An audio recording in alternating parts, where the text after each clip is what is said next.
আসসালামু আলাইকুম। সুপ্রিয় স্টুডেন্ট, কলেজের নিয়মিত ক্লাসে আপনাদেরকে স্বাগতম। আজকে গত ক্লাসে আমরা আপেক্ষিকতার দুটি রূপ দেখেছি। একটা হচ্ছে বিশেষ আপেক্ষিকতা তত্ত্ব, একটা হচ্ছে সাধারণ আপেক্ষিকতা তত্ত্ব। গত ক্লাসে আমরা এতটুকু শেষ করছিলাম যে অনেক সময় আপেক্ষিকতা বলতে গ্যালিলিও আপেক্ষিকতাও বোঝানো হয়।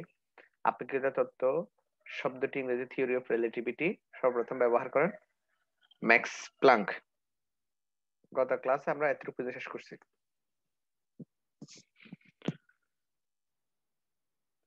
আজকের ক্লাসে আমরা এই দুটি তত্ত্ব নিয়ে আলোচনা করব। আপেক্ষিকতা তত্ত্বটা হচ্ছে কি চিরায়ত বলবিজ্ঞান মতে স্থান, কাল ও ভর ধ্রুবক, এগুলো আমরা এর আগের ক্লাসে পড়েছিলাম। এগুলো আপেক্ষিক নয়। আইনস্টাইন বলেন যে স্থান, কাল ও ভর ধ্রুবক বা পরম কিছু নয়, এগুলো আপেক্ষিক। আইনস্টাইন এই তত্ত্বকে বলা হয় আপেক্ষিকতা তত্ত্ব। আপেক্ষিকতা তত্ত্ব দুটি ভাগে বিভক্ত করা হলো: এক, আপেক্ষিকতার বিশেষ তত্ত্ব; দুই, আপেক্ষিকতার সার্বিক তত্ত্ব। আচ্ছা, আপেক্ষিকতার বিশেষ তত্ত্ব দুটি মৌলিক স্বীকার্যের উপর প্রতিষ্ঠিত। বিশেষ তত্ত্বটি দুটি মৌলিক স্বীকার্যের উপর প্রতিষ্ঠিত। এই যে এক নাম্বার আপেক্ষিকতার বিশেষ তত্ত্ব, এটি দুটি মৌলিক স্বীকার্যের উপর প্রতিষ্ঠা করা হয়েছে। প্রথম মৌলিক স্বীকার্যটা হচ্ছে সকল জড় প্রসঙ্গ কাঠামোতে পদার্থবিজ্ঞানের সূত্রগুলোর গাণিতিক রূপ একই থাকে। আমরা জড় প্রসঙ্গ কাঠামো গত ক্লাসে পড়েছিলাম। জড় প্রসঙ্গ কাঠামো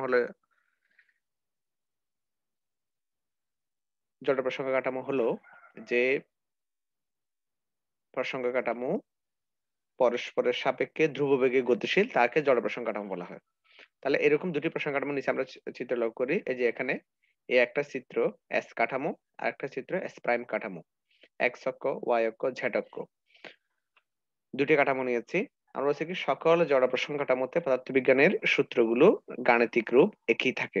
তাহলে পরস্পরের সাপেক্ষে ধ্রুব বেগে ধাবমান সকল প্রসঙ্গ কাঠামোতে, অর্থাৎ জড় প্রসঙ্গ কাঠামোতে, প্রসঙ্গ কাঠামোগুলোতে পদার্থবিজ্ঞানের যে কোনো সূত্র একই রকম সমীকরণ দ্বারা প্রকাশ করা যায়। এখানে উভয় কাঠামোতে সূত্রটির গাণিতিক রূপ একই, অর্থাৎ F equal to M A. এখানে F equal to M A, এখানে F prime equal to M prime A prime.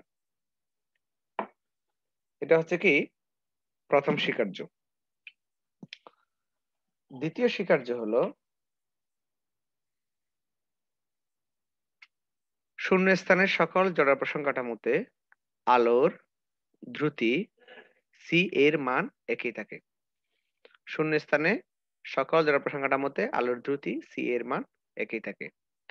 ব্যাখ্যা: শূন্য স্থান বা বায়ু মাধ্যমে আলোর বেগ ধ্রুব এবং এই বেগ আলোর উৎস ও পর্যবেক্ষকের আপেক্ষিক বেগের উপর নির্ভরশীল নয়। এক কথা যদি বলতে যাই, এখানে এস কাঠামো এবং এখানে এস প্রাইম কাঠামো, দুটি জড় প্রসঙ্গ কাঠামো। এই দুটি জড় প্রসঙ্গ কাঠামোতে আলোর বেগের কোনো পরিবর্তন হয় না, অর্থাৎ আলোর বেগ সবসময় একই রকম থাকে। এটা হচ্ছে দ্বিতীয় স্বীকার্য। খুবই সহজ, খুব ভালো করে মনে রাখা যায় এবং 2 নাম্বারের জন্য আসে এটা প্রশ্নটা। এখন আমরা দেখি আপেক্ষিকতার সূত্র। আপেক্ষিকতার বিশেষ করে এখানে 3টি সূত্র, যেটার উপরে আমাদের এই চ্যাপ্টারের 60% ম্যাথ নির্ভর করে। আমরা সূত্রগুলো একসাথে দেখাচ্ছি এবং এগুলোর নির্ণয় আমাদের আসে না পরীক্ষায়। সেহেতু নির্ণয়গুলো আমরা আমাদের ইয়াতেও করা হয়েছে। আমরা এগুলোর প্রয়োগগুলো দেখব। এদের প্রয়োগগুলো আমাদেরকে বিশেষ করে দেখতে হবে। সময়ের আপেক্ষিকতা। একটা হচ্ছে সময়ের আপেক্ষিকতা, কাল দীর্ঘায়ন বা সময় সম্প্রসারণ। কোন পর্যবেক্ষকের সাপেক্ষে গতিশীল অবস্থায় সংঘটিত দুটি ঘটনার মধ্যবর্তী কাল ব্যবধান ওই পর্যবেক্ষকের সাপেক্ষে নিশ্চল অবস্থায় সংঘটিত ওই একই ঘটনাদের মধ্যবর্তী কাল ব্যবধানের চেয়ে বেশি হয়। আমি আরেকবার বলছি, কোন পর্যবেক্ষকের সাপেক্ষে গতিশীল অবস্থায়, একজন পর্যবেক্ষক, মনে করো তোমার দ্বারা তুমি গতিশীল অবস্থায় সংঘটিত দুটি ঘটনার, তুমি গতিশীল অবস্থায় আছো, এই সময় দুটি ঘটনা ঘটেছে, আবার তুমি স্থির অবস্থায় আছো, ওই ঘটনাটা আবার ঘটছে। তাহলে এই দুটাই সময়ের মধ্যে কিছুটা ব্যবধান রয়েছে, যাকে আমরা বলছি কি একই ঘটনাদের মধ্যবর্তী কাল ব্যবধানের চেয়ে বেশি হয়।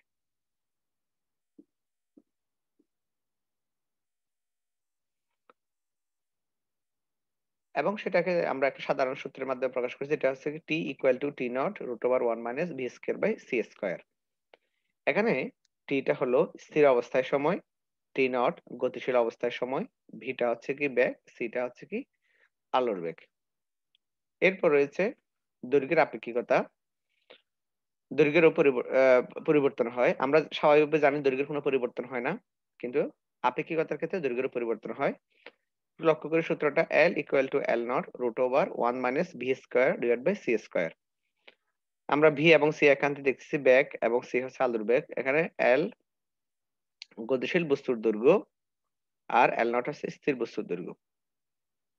ভরের আপেক্ষিকতা লক্ষ্য করি M equal to M nought root over one minus V square divide by C square, যেখানে এমটা হচ্ছে গতিশীল অবস্থায় আর এম নটটা হচ্ছে স্থির অবস্থায় বস্তুর ভর। এই তিনটা সূত্রের মধ্যে একটা সূত্রের শুধু একটি অংশ মনে রাখলে চলবে।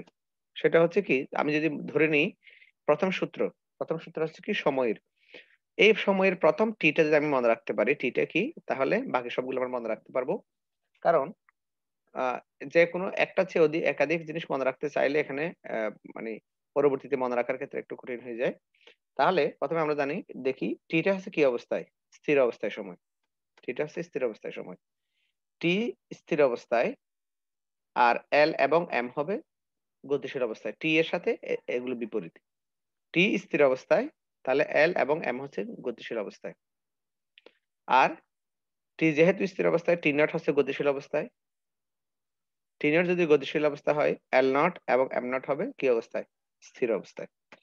তাহলে আমরা এই শুধু এই টিটা টিটা যদি এইটা হচ্ছে স্থির অবস্থায়, তাহলে এল এবং এম হচ্ছে গতিশীল অবস্থা, আর এল নট এম নট হচ্ছে কি স্থির অবস্থা, মানে একটু একে অপরের বিপরীত। জিনিসটা আমরা একটু মনে রাখার চেষ্টা করবো এইভাবেই। এখন সময়ের আপেক্ষিকতা সংবলিত আমরা একটা গাণিতিক সমস্যা লক্ষ্য করি। সময় সূত্রটা আমরা জানলাম। বলা আছে একজন মহাশূন্য চারে 30 বছর বয়সে এত মিটার পার সেকেন্ড বেগে গতিশীল মহাশূন্য যানে চড়ে ছায়াপথ অনুসন্ধানে গেলেন এবং 50 বছর পর পৃথিবীর হিসাব অনুযায়ী 50 বছর পর ফিরে এলেন। মহাশূন্য স্যারের কাছে তার বয়স তখন কত হবে? তাহলে স্বাভাবিকভাবেই আমি মনে ধরো তুমি লক্ষ্য করলা আহ এখন যে কোনো একজন নভোচারী যে মহাশূন্য অনুসন্ধানে যাবেন, তার বয়স হচ্ছে 30 বছর। পৃথিবীতে এখন তার বয়স 30 বছর। এই 30 বছর বয়সে সে যাত্রা শুরু করলো এবং তুমি হিসাব করতে শুরু করলা, তোমার হিসাব অনুযায়ী সে 50 বছর পর মহাশূন্য থেকে ফিরে আসলো। এই 50 বছরটা কে হিসাব করছে? তুমি হিসাব করছো পৃথিবীতে বসে। সে গেছে কত বছর বয়সে? 30 বছর বয়সে। সে ফিরে আসছে কত বছর পর? 50 বছর পর। তাহলে 50 যোগ 30 তোমার হিসাবে কত বছর হয়েছে? 80 বছর।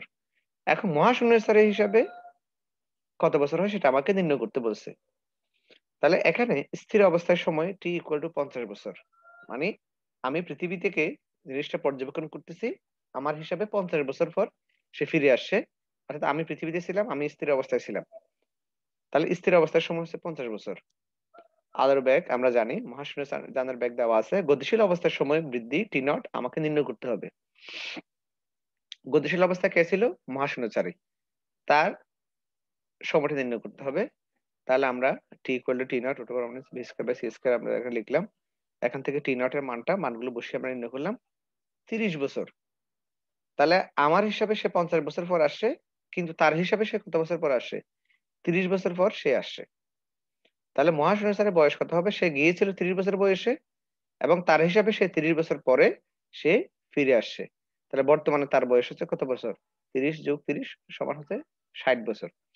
কিন্তু আমার হিসাবে হয় সে 50 বছর পর ফিরে আসছে, সে 30 বছর বয়সে গিয়েছিল, তার বয়স হওয়ার কথা 80 বছর, কিন্তু মহাশূন্য স্যারের হিসাবে তার বয়স হবে কত বছর? 60 বছর। অর্থাৎ স্থির অবস্থার সময় চেয়ে গতিশীল অবস্থার সময়টা কি হয়ে যায়?